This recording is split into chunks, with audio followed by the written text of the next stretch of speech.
Murder in the Cathedral is a verse drama by T.S.Eliot. First performed in 1935. That portrays the assassination of Archbishop Thomas Becket in Canterbury Cathedral during the reign of Henry II in 1170. Eliot drew heavily on the writing of Edward Grimm, a clerk who was an eyewitness to the event. The play, dealing with an individual's opposition to authority, was written at the time of rising fascism in Central Europe. The action occurs between 2 and the 29th of December 1170, chronicling the days leading up to the martyrdom of Thomas Becket following his absence of 7 years in France. Becket's internal struggle is the main focus of the play. The book is divided into 2 parts. Part 1 takes place in the Archbishop Thomas Becket's hall on the 2nd of December 1170.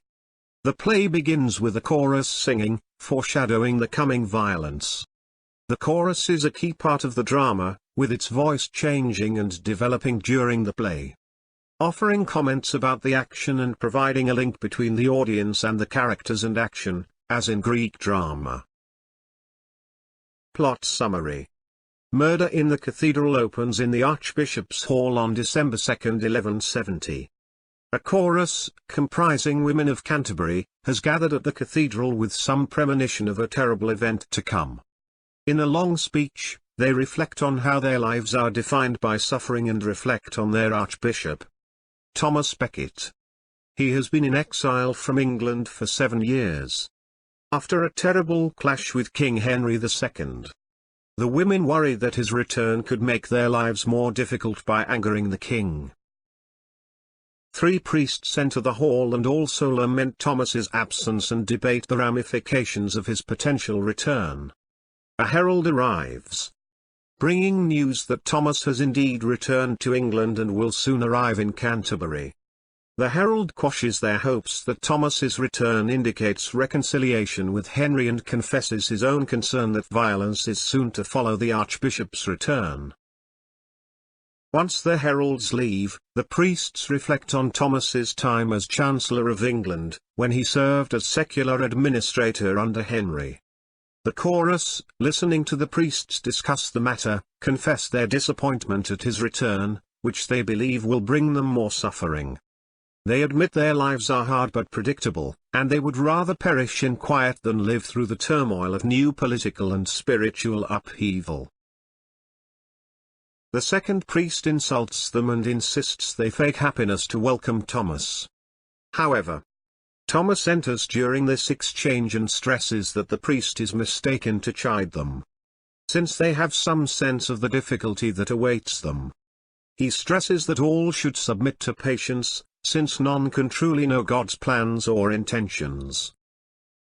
A series of tempters enters, one by one, each attempting to compromise Thomas's integrity. The first tempter reminds Thomas of the libertine ways of his youth and tempts him to relinquish his responsibilities in favor of a more carefree life.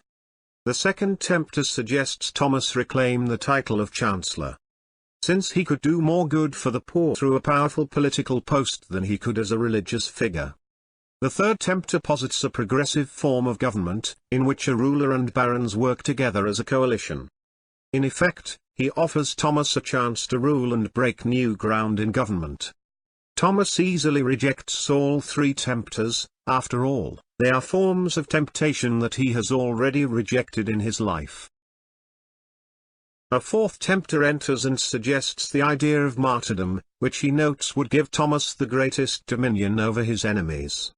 He would be remembered throughout the ages if he allowed himself to die for the Church, while his enemies would be judged and then forgotten by time. Thomas is shaken by this temptation, since it is something he has often entertained in his private moments.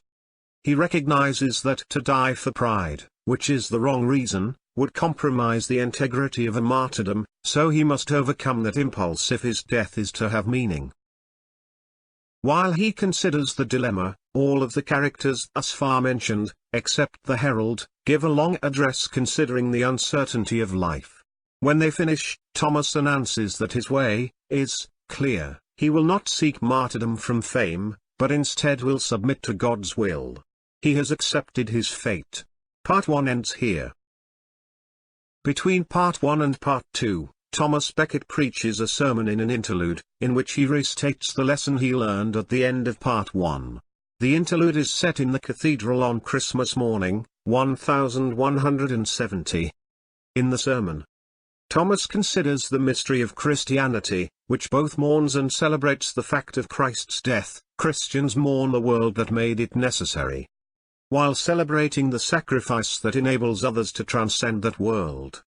He suggests that the appreciation of martyrs is a smaller version of that mystery, and defines the true martyr as he who has become the instrument of God, who has lost his will in the will of God, not lost it but found it, for he has found freedom in his submission to God. He closes his sermon by admitting he might not preach to this congregation again. The first scene of Part 2 is set in the Archbishop's Hall on December 29, 1170. The terrified chorus begins with an ominous address, after which 4 boorish knights enter. They insist they are there on Henry's business from France and demand an audience with Thomas despite attempts by the priests to distract them.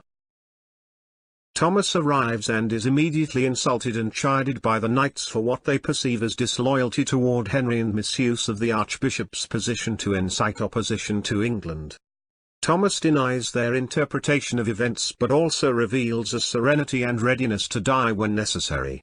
The knights attempt to attack him but are interrupted by the priests. A more specific political argument follows, during which Thomas continues to deny their claims and insults them as overly concerned with petty, political matters. Angry, the knights threaten the priests with death if they let Becket escape, and then the knights leave. The chorus gives a brutal, evocative speech, and Thomas comforts them.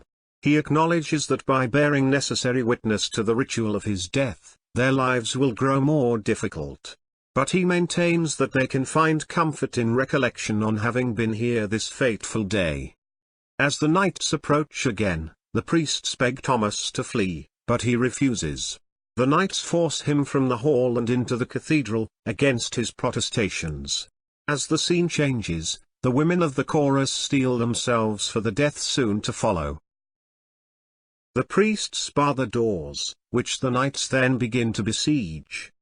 The priests' arguments do not convince Thomas, who accuses them of thinking too much of cause and effect, rather than accepting God's plan. Finally, the priests open the door and the knights drunkenly enter. They demand Thomas lift all the excommunications he has put upon English rulers. He refuses, and they murder him. While Thomas is being murdered, the chorus gives a long, desperate address lamenting the life they will now have to lead in the shadow of Thomas's martyrdom. After the murder is done, the 4 knights address the audience directly. They wish to explain themselves and defend their actions.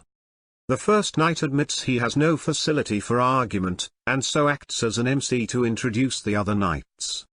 The second knight says he understands how the audience and history will hate them, but begs the audience to realize the knights were disinterested in the murder, they were merely following orders that were necessary for the good of England. The third knight presents a long, complex argument suggesting that Becket was guilty of betraying the English people and hence was killed justly.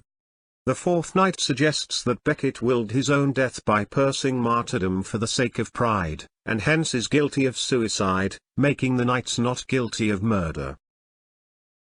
Once the knights leave, the priests lament Thomas's death and worry about what the world will become. The chorus gives the final speech, revealing that they have accepted their duty as Christians. They acknowledge that living up to the sacrifice Thomas made is difficult, but that they will be spiritually richer for undertaking this challenge. And they beg mercy and forgiveness from Thomas and God.